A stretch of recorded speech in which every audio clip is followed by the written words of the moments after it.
Hey guys, kali ini kita akan nge-review satu film yang sempat kontroversial di Indonesia yang berjudul The East. Film ini sendiri menceritakan bagaimana sih cerita penjajahan Belanda di Indonesia selama 350 tahun yang lalu, tapi bukan dari sudut pandang kita sebagai masyarakat Indonesia, melainkan sudut pandang para penjajah di masa itu.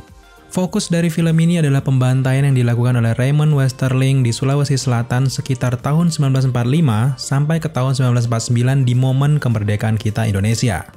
Film ini memang sempat ditolak karena memang dianggap mengulangi kembali kisah kelam penjajahan di Indonesia. Tapi segera mereda karena setelah menyaksikan film ini, ternyata ada sebuah tujuan mulia mengapa orang Belanda membuat film The East ini. Terkhusus untuk masyarakat Indonesia, kalau kalian menonton film ini, kalian akan dipuaskan dengan berbagai nilai-nilai yang dihadirkan dari psikologis tentara Belanda masa lalu yang terpaksa harus melakukan hal keji sesuai perintah yang sebenarnya bertentangan dengan hati nurani mereka sendiri. Terlepas bahwa film ini adalah sebuah pembelaan atau sebagainya, tapi secara luas, kita bisa melihat kalau niat pembuatan film ini memang sebuah usaha permintaan maaf Belanda kepada masyarakat Indonesia. Ada banyak sekali elemen-elemen positif bahkan mengharukan melihat kisah-kisah yang dihadirkan di film ini. Biasanya kita selalu disuguhkan kisah-kisah kejamnya penjajahan Indonesia dulu lewat kacamata sineas kita sendiri yaitu Indonesia. Tapi dengan hadirnya film The East ini, semakin memperkaya pengetahuan dengan sejarah masa lalu kita Indonesia, dan tentu saja membuat kita menjadi sangat lega karena ada kacamata lain yang bisa kita lihat di luar kacamata rakyat Indonesia selama ini. Film The East menjadi menarik dan berbekas di hati penonton khususnya dua negara yaitu Belanda dan Indonesia karena semua elemen yang dihadirkan benar-benar alami, nyata, dan tidak terlalu lebay dalam mengeksplor ceritanya. Ketajaman cerita di film ini berkat riset selama 4 tahunan sang sutradara sekaligus penulis yaitu Jim Taihutu yang merupakan sinias asal Belanda yang juga ternyata keturunan Maluku. Seorang Jim di sini berusaha mencari tahu bagaimana sih sebenarnya sosok Raymond Westerling yang melakukan pembantaian terhadap hampir 40.000 jiwa warga di Sulawesi Selatan.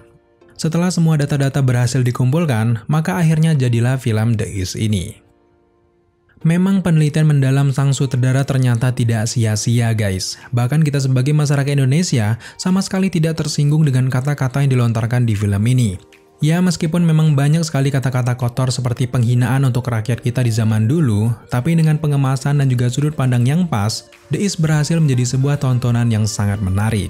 The East sendiri mengambil fokus ke pasukan batalion Belanda yang ditugaskan menjaga Kepulauan Hindia yang kita sebut sekarang Indonesia.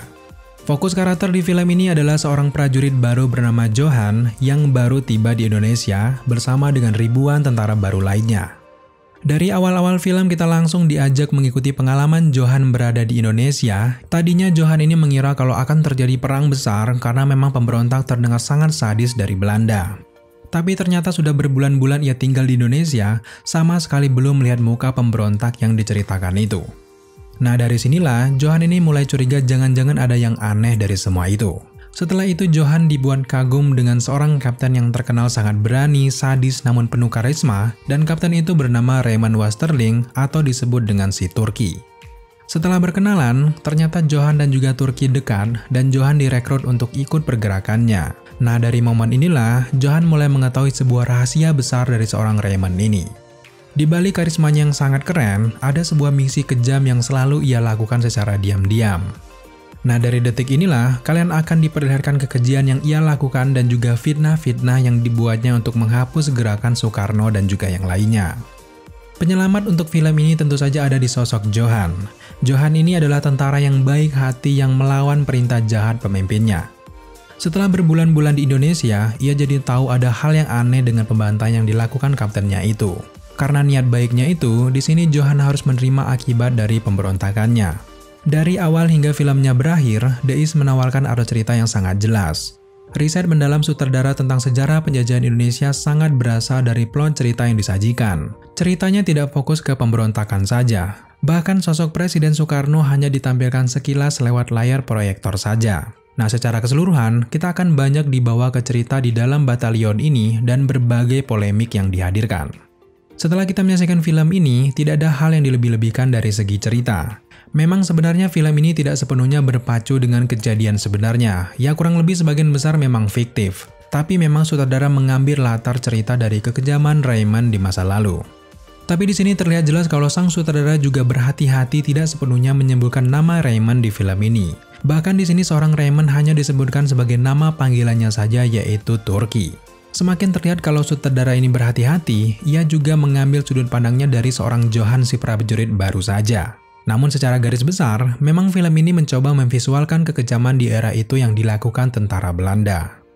Untuk para aktor di film ini memerankan peran mereka dengan sangat baik. Kita sangat salut dengan pendalaman karakter yang dilakukan oleh Martin Lakemeyer sebagai Johan. Ia melakukan perannya dengan totalitas sehingga berhasil menghipnotis penonton. Sebenarnya ada banyak sekali adegan kontroversial di film ini. Tapi berkat karakter Johan yang sangat menawan, seolah adegan-adegan itu termaafkan begitu saja. Kemudian untuk pemeran pendukung lainnya juga mendalami setiap karakter mereka masing-masing dengan sangat baik. Yang cukup menarik, ternyata juga banyak aktor Indonesia yang hadir di film ini. Salah satunya tentu saja seorang Lukman Sardi yang cukup menarik perhatian kita.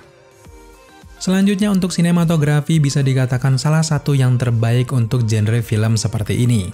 The East di sini berhasil memvisualisasikan landscape persawahan yang asri dan juga suasana perkampungan zaman dahulu yang tampak benar-benar nyata. Melihat visual di film ini membuat hati kita sangat terharu. Kita bertanya-tanya, oh begini ya kira-kira penggambaran kehidupan nenek moyang kita di zaman dahulu.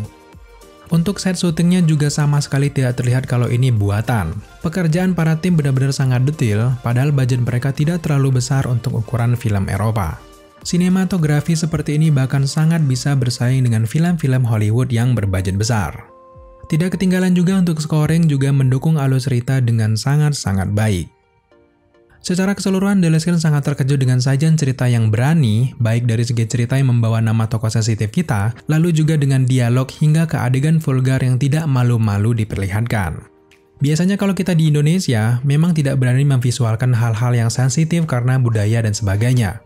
Tapi dengan hadirnya The East ini kita akhirnya bisa melihat dan juga merasakan penderitaan rakyat kita Indonesia di zaman dahulu, baik dari para pemberontak kemerdekaan hingga ke kehidupan sosial warga yang mencoba bertahan hidup di masa ini. Untuk kekurangan dari film ini sebenarnya sangat minim, tapi kalau mau disebutkan, mungkin salah satunya tentu saja The Last Klan sebenarnya sangat ingin melihat adegan pertempuran rakyat Indonesia melawan tentara ini guys. Di dalam film, mereka sempat menyebutkan kalau rakyat kita menggunakan bambu runcing dan harus berhati-hati menghadapi mereka. Yang kita harapkan, setidaknya diperlihatkanlah sekilas adegan-adegan perlawanan itu. Tapi memang kita harus memaklumi kekurangan ini, karena memang kejadian di film ini diambil setelah kemerdekaan Indonesia pada tahun 1945. Jadi cukup masuk akal mungkin momen pertarungan sudah mulai mereda di tahun-tahun ini. Secara keseluruhan, The Last Klan sangat suka dengan The East. Film ini otomatis rekomendasi untuk kalian tonton segera. Film The East bukan hanya menyajikan sebuah adegan menantang, tapi juga memberikan pelajaran sejarah yang sangat berharga untuk kita semua. So, di review, The Last Klan memberikan skor 8 dari 10 untuk The East ini. Nah, buat kalian semuanya yang penasaran dengan film The East, film ini sudah tersedia di aplikasi streaming Mola. Silakan kalian saksikan segera dan berikan pendapat kalian di kolom komentar di bawah bagaimana pendapat kalian setelah menyaksikan film The East ini. Oke guys, terima kasih kalian sudah menyaksikan review kita sampai selesai. Jika kalian suka dengan konten seperti ini, jangan lupa dukung kita dengan cara subscribe, like, komen, dan share, serta jangan lupa juga untuk nyalakan notifikasi agar kalian mengetahui apabila The Last Klan mengupload video setiap harinya. Thank you guys, dan jangan lupa tetap jaga kesehatan kalian.